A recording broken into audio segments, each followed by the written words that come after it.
Hi, and welcome to the slightly rebranded Critical 360, a critical retrospective of the Xbox 360, playing each of the games in power release order and looking at each of these with a critical lens to try and build up an idea of the Xbox 360 as a console. Why the 360? Well, the games are still currently cheap, of course. But beyond that, I think it's impossible to think about modern games without this console. It's the one that either brought or made popular many of the things that we are used to today. Online multiplayer, DLC, downloadable games, specifically indie games, the widening of studios that built our games, and all sorts of other modern conveniences and conventions that we are now used to. But I want to try and break through some of this stuff and build a story built of the games that came out of the system. For instance, in the starting lineup of games we have 3 fully FPS games. I'm not counting Condemned here, Call of Duty 2, Quake 4 and Perfect Dark Zero. What can we tell from these 3 games as a starting point, and where do they go from here? So, let's get to the process of playing these games in the year 2022 and see what they are doing. Today's game, as you might have been able to tell from the video in the background, is Call of Duty 2. Let's get into a little context for the series. Where does it come from, and where were shooters at this stage? Call of Duty as a series comes out of Medal of Honor. Of course, they are both first-person shooters based out of World War II, but more than this, some of the team from Medal of Honor formed Infinity Ward. Infinity Ward are the studio behind the first 2 Call of Duty games for Activision, before production was split between multiple studios down the line. Call of Duty 1 was well received for bringing in linear and complicated design, high-pressure, memorable moments of gameplay, as well as being key to iron sights being normalised in shooters. In an era of World War II shooters, it set itself apart by having a high level of polish, attention to detail, and being highly playable. Call of Duty 1 would be initially PC only, but the second aimed to bring the popular game to the 360 also. We are in an era where the console and PC shooters still had a decent distinction between the two. We'll get into this further with Quake 4, but you can certainly see some of the steps made to merge the two here. The setting is perfect for the slowing down of movement, with a standard on PC being something around 60 miles an hour in the Dooms and Quakes. This then allows for a more methodical shooting that is suited for the console space at the time. We find ourselves at a time of convergence, a time of bringing together these two spaces to see what they could do. The first Call of Duty by this stage could be considered a success, especially critically. It's hard to judge in numbers for a series that would go on to sell millions, but at this stage there were enough sales to get a sequel. We find ourselves with Call of Duty being a release title for the Xbox 360. From watching announcements, it was not one of the focus titles for the 360, but it's certainly mentioned. Not quite the all-encompassing blockbuster yet, but able to secure itself as a release title. Lastly, I want to contextualise where we are in terms of World War II shooters as a genre. With its origins in Wolfenstein, it's a type of game that's existed since, well, games and the inception of shooting things with guns from a first-person's perspective. But there is a flurry of games from about 1999 with Medal of Honor through to about 2007-ish, which I have to say is more of a flash in the pan than I actually anticipated. Somehow I built up this weird conception in my mind that the World War II shooter is infinite and never-ending. Not only was this all brought on by Saving Private Ryan's popularity, there's almost a direct link with the series and this type of game, with the director Steven Spielberg being associated with Medal of Honor. He wrote the story for the first 3 games. We find ourselves in a period known for this type of game. As I mentioned above, they are sort of more suitable to the slowing down to be brought to consoles, but they're also uncomplicated in the fact that it's always fun to shoot Nazis. Also, we are not in the stage of games where we're trying to process the Iraq War, so it becomes an easy time in history to have these big battles and shooting. In terms of today's game, puts us right at the end of this genre blip, but it's also where the mechanics they had access to are becoming more intricate and complicated. This is without there being some level of boredom setting in on the horizon, but we're not there yet. So this brings us to playing the damn game. We have our big old framing device for the game, the Second World War. There are 4 different campaigns with 3 different characters, all on the Allied side of the war. We have the Russian campaign in Stalingrad, the British in North Africa and France, and lastly the Americans during D-Day and then in a forest in Germany. Each mission will have a decent amount of forward linear momentum, occasionally broken up with these more expanded objectives that you can take on in any order. Occasionally between the missions we also get these black and white videos of troop movements or other World War II paraphernalia, with various voice lines expanding the grander state of the war, giving us context to the fighting we are undertaking. We also get these little diary entries of various characters we will be embodying to bring the local conflict into view. Little mentions of being days into the siege of Stalingrad and hearing enemy soldiers just down the street unaware give this sense of an incredibly hostile and tense place even during the quieter moments. How does it play, especially considering its setting? Compared to more modern games in this series, it means a couple of things. Firstly, the weapons do not have pinpoint precision, especially on anything automatic. There tends to be this big, predictable recoil with guns like the MP4 or Thompson. Certain guns can't be reloaded mid-clip, a trope in games that seems to be untrue of life of the little reading I've done, but something you come to expect from the setting. But all this is pulled together to give these weapons a real historical sense. Whether true to life or not, and I'm guessing not completely, but gameplay wise there is a decent number of different weapons that I developed preferences for throughout, often choosing to change things out, try a new gun and see what it did, which is always nice in a shooter. The big battles that you engage with also have a completely different feel from a modern Call of Duty, which relies on this linear forward momentum.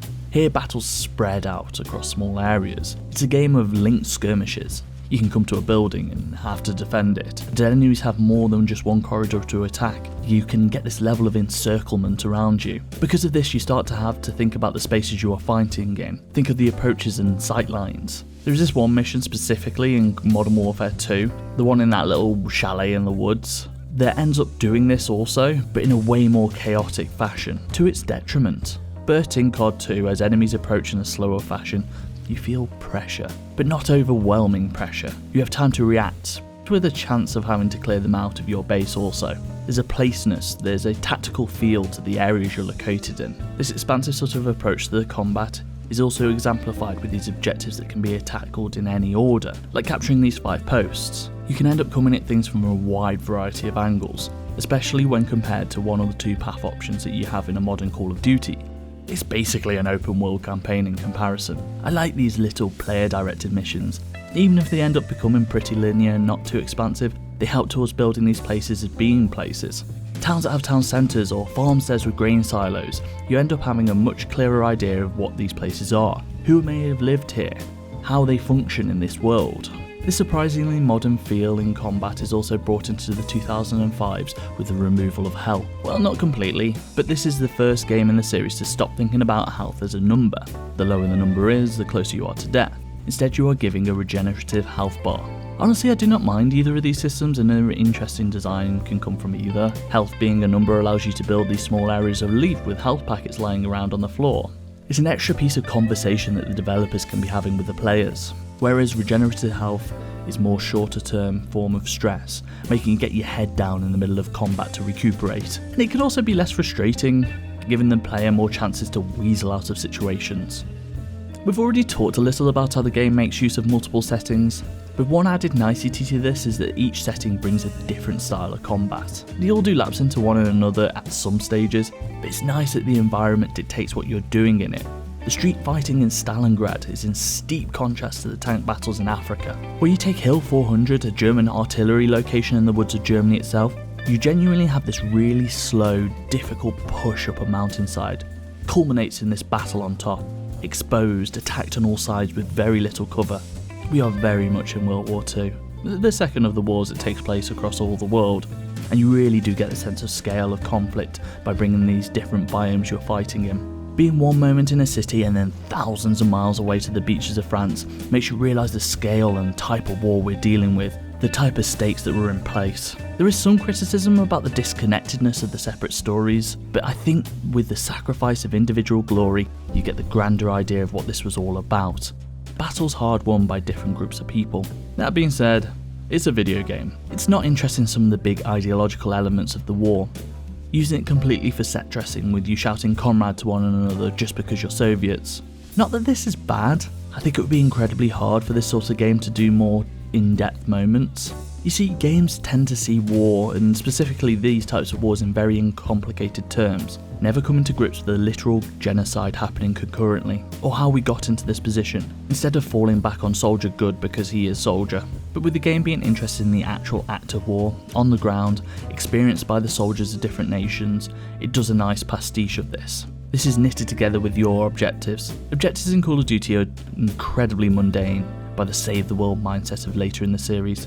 Fix communication wires, radio back to base, taking key points in the battlefield. They all work together to make you feel like a soldier on the ground, part of this ongoing fighting. This takes the focus of a group of people exacting violence by self-appointed aggrandizement, and instead you are a part of a team effort. The mundanity brings this whole experience together. This mundanity means that you're taking out anti-aircraft guns that affect the aerial front of the war, getting you support to take more ground. This mundanity means that your approach is stopped by machine gun nests, which you either need to flank or put smoke out in front of. This mundanity means that as you take each of these objectives with your squad, it gives you the perspective of hard-fought battles over small things that are brought together to make this grand war effort. Good supply, communications and picking your battles is what make fighting work, not just the heroics of individuals. There is this fight towards the end of the game, after the heroics of D-Day. Some heroics are required of individuals. You are now asked to hold the ground that you have taken. You are on these small farmsteads in Normandy that are used as a beachhead for further reinforcement, all taken with great difficulty, but are now under attack. There is this staggered retreat backwards through the land previously taken, choosing defensible positions and holding them for as long as possible. At one stage a tank shows up, forcing a quicker retreat. So rarely are you in the sort of situation that's taken the whole of the battle into consideration. It's great, especially when in conversation with what the rest of this series becomes. Now I give all of these aspects of the game fairly high praise, but it's not just its ability to use old mechanics to make things feel fresh. There is something to fighting these battles, with these people, and from this point of view, that is wholly undermined towards later games in the series. I think I've tried to get at it, but just to reiterate, rarely are you a superhero, one of the main forces that propels the story of the world you're in. Instead you have to work together with people to take objectives in smaller locations. Instead you're a part of the machine that is doing war. You get the sense if you were to die, it would be a loss, but you guys might make it out of there anyway. It doesn't glorify it as much as later games do, instead choosing to go for a much more grounded approach. Even if this game is not the one that people first point to in the series, it's certainly a highly important stepping stone. One that brings in a level of popularity, with the next couple of games also, to help bring it to the forefront of some of the biggest games ever made, and may even be a little more level-headed in comparison. It takes the first game, improves upon several elements, all the while being interested in the era of a genre it has chosen for its setting. The game might miss those really big moments that make the rest of the series famous. There is no Russian, there is no nuclear strike, but its grounding allows a favourable comparison back towards the more modern games. It has a level of restraint that is laudable. But success never goes unrewarded. As the game series is run by Activision, we are in the situation where they start to want to have yearly releases. This is the sort of thing that they're known for as a publisher. Now when I was younger I thought genuinely that you just got a group of people, worked them really hard for a year and they would poop out a game at the end, but that's not how it works. So Activision makes the decision to bring in other studios to keep the constant momentum and the popularity for the series, which is so noticeable in later games. They stand out as being tired in a lot of ways, repeating the same thing over and over again. Now if I'd done a lot to bring out a highly successful game series, this constant need for upward sales would be a real turn-off, and you cannot help think of all the other decisions that were infected with this sort of mentality along the way. One aspect I've not spoke about is the multiplayer. I'm doing this in the legacy section for the reason of what this series becomes. Hell, certain iterations down the line have no single player aspect at all. We're also in the position with how old the game is, it becoming impossible to capture the idea of the multiplayer as originally released. Even if I were to go online and somehow find a match now, even if the servers were still up, I haven't actually even checked, we're never going to encapsulate what made the multiplayer interesting originally. It just won't be played in the same way. All games are sort of ephemeral, but multiplayer even more so. But reading reviews you get the sense that the multiplayer might have not actually been the most important section of this game. Instead something people were welcoming of, but not the main draw. People weren't used to the 360 as being the multiplayer platform du jour. They had no expectations of this. This was an era of games that was viewed completely differently. Now with COD 4 being a thing in the future, it becomes hard to not see what this series becomes, but at this stage the online aspects of the Xbox are nascent at best. I can only be a person in 2022, with the experiences between 2005 and 2022 that exist in my life. I can only talk from the perspective of someone who's interested in the past but has already experienced it. This means that I may end up complimenting some aspects of the game that were tired at the time, that may seem exciting now. But I also do think some of the things that I have complimented are interesting from the perspective of what they do in a completely unique way. It's not like familiarity is the only metric we can judge things on. I've mentioned the comparisons to the games that come after, and it really is the standout thing about playing this game in 2022. We have this layer of context that's developed by another 17 years with the series that lets us see what it becomes. Lets us see what aspects of Activision liked, and lets us see how the familiar framework for the game can be taken up by a society to produce different effects. This is in these contrasts that you end up finding a game that feels really fresh today, a perspective that if mined further with modern design I think could be really interesting. Especially if focused on what made the game great, the squad combat, the removal of superhero-like characters, all grounded in some level of historical perspective. The game's not totally historical, but it's more that I think we could approach the subject matter with an even greater level of finesse and depth today, maybe even getting into some of the politics of it all. Well, I rather enjoy Call of Duty 2.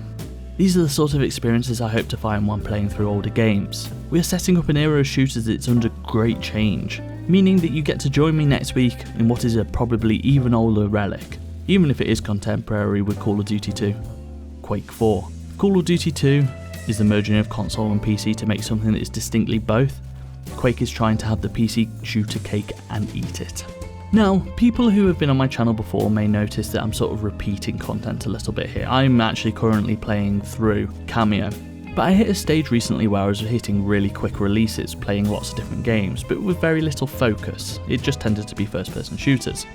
And I wanted to try and bring that back to the Xbox 360 in this sort of quicker and easier to produce style video, but hopefully with some thought and well-developed scripts. I mean, it's a process I'm still getting better at each time I do it, so, you know, it's not going to be perfect straight away. But I have a couple in the bank now, so hopefully I can at least do weekly releases for a while, and we can see where it leads. Either way, I'm going to enjoy playing through each and every game on the Xbox 360. If you want to join me for more, please subscribe, drop a like at the video if you've enjoyed it, and let me know in the comments what you remember about Call of Duty 2. Hell, if you've played it recently, let me know what your experience was. It's a weird one. My name's been Billy. Thank you for watching. Peace.